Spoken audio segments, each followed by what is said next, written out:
Welcome back, everyone, to another episode of the Unexplained and Unsolved podcast. Today I'm going to be reading yet another story from the r/nosleep subreddit. And I know we said it a lot in the last video, but we are really sorry for not posting on a more consistent basis. We definitely just want to start, posting a lot more, obviously, and just getting more content out there for you all to enjoy. Now, before I start this video, I just want to say thank you to you/the ginger with no soul for giving me the permission to read off your story. The story is called, I intercepted a distress call a week ago. I think something horrible has happened to my hometown. Now, with all that being said, let's get into the video. Last week, I had the bright idea to fish out my dad's old radio from the attic. I somehow managed to intercept a distress call. Today, I tried to return home only to find the roads closed off. I wiped off years of dust and slowly lowered it down to the creaking steps.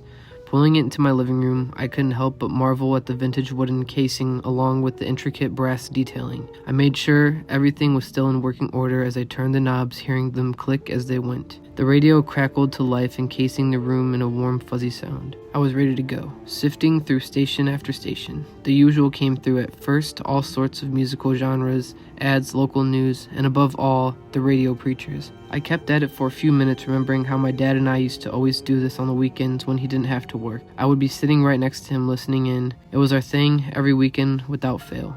I suppose the extra time I had today reminded me of it. It was almost comforting hearing the sound of static flooding my living room once I hit the empty channel. At least I thought it was empty until a woman's voice came through. This is Dr. Emily Davis, lead scientist of the research team stationed in Emerald Bay. We are broadcasting this message to hopefully warn at least a few people. Our comm system has gone dark. The situation is dire. I believe we have started something we can't stop. It paused momentarily, overtaking against the static. I was questioning if what I just heard was real or not.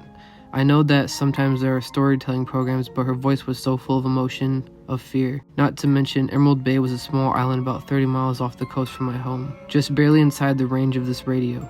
I sat up to change the channel, but before I could grab the dial, her voice broke through again. Operation Starfall, it was a success. The dimensional displacement engine worked as intended, but I believe our coordinates were off somehow. We have connected with some place that definitely isn't the parallel Earth we came in contact with the first time. What we connected to this time seems to be a realm of complete darkness. There is another problem. Upon breach into this other place, a shockwave swept throughout the facility which damaged our comms along with the other electrical systems.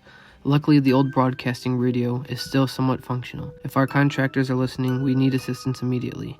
Something has tethered itself to the gate and is stopping the system from closing it. Our sensors have also been picking up additional movement beyond the gate for the last 30 minutes since it opened. We have been forced to recognize the idea that something may have been trying to come through. With what we have available, I fear we won't be able to stop it. We have decided that igniting the remaining fuel, which will hopefully take the machine out along with it. This has to be done manually, and as the lead scientist, I will be the one to stay back to accomplish this task. The others have already loaded onto the boat and are heading back to shore.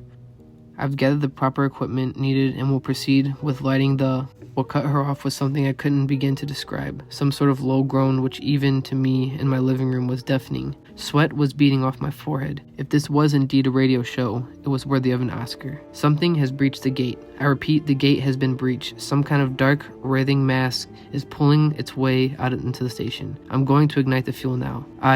I've opened the valve to dump the remaining fuel out into the room. That same noise interrupted her again, louder this time. The noise settled deep into my bones, a primal fear erupting inside me, causing me to instinctively backpedal from the radio. Jesus Christ, what the hell are you? If anyone's listening, please be prepared to evacuate the area.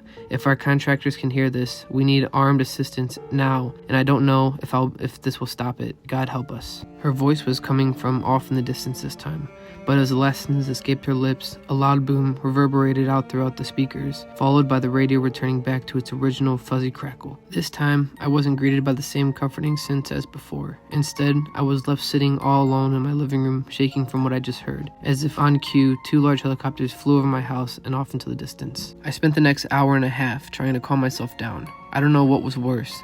The anxiety that came from not knowing what happened, or the feeling of being a fool for letting some stupid radio show getting me this worked up. I was praying that it was the latter. My afternoon was spent cleaning and doing odd jobs around the house. No matter how hard I scrubbed the dishes or how many windows I shined, I couldn't get her voice out of my head. What if it was real? What if she didn't stop it, and whatever crawled out of the abyss and was making its way here right now? I knew I was just being paranoid. I had to be.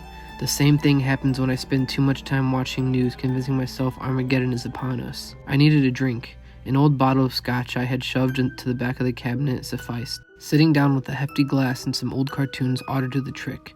Childish, I know. I flipped mindlessly through the channels, trying to find something when a local weather appeared. I paused for a moment as I checked it. The headline was, "Freak Storm Forming Off Redacted Coast." Then they showed the radar, and I watched in horror as I realized where the storm came from.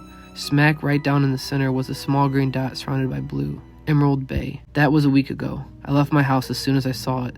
Sure enough, as I loaded into my rickety pickup, just barely visible over the horizon, there it was, a cloud of black. It seemed to absorb the light around it.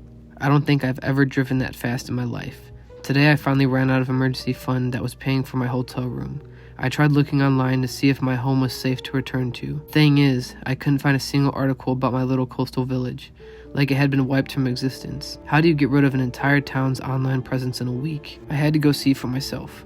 I knew it probably wasn't the greatest idea, but it was either that or plan out how I was going to survive in my truck with a broken heater.